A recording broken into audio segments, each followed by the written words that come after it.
Morning guys! Welcome sa aking vlog. Bali yung papakain na tayo uli ng mga manok. Kanina umaga is nagatid tayo ng mga estudyante. Alam mo naman, pasukan na.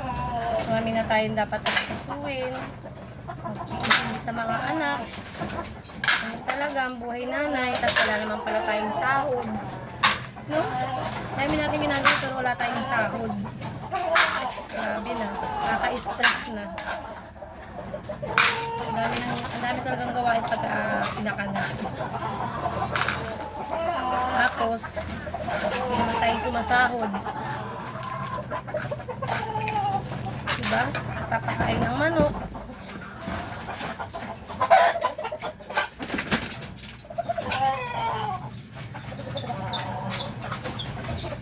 Papakain tayo ng manok tapos ano ba tawag doon? Pagdaan ng mga bata. Pagpasok, mamaya may panghapon ako guys.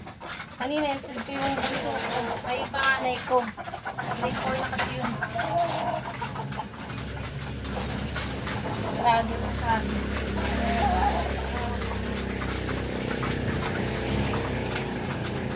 Ngayon, nagpakain tayo ng mga manok. Ay nako guys. Tapos naglalaba ako habang papakain ng manok. Daming gawain. Ang hirap maging buhay nanay. Ang daming inaalagaan, tapos dumagdag pa yan. Grabe na yan.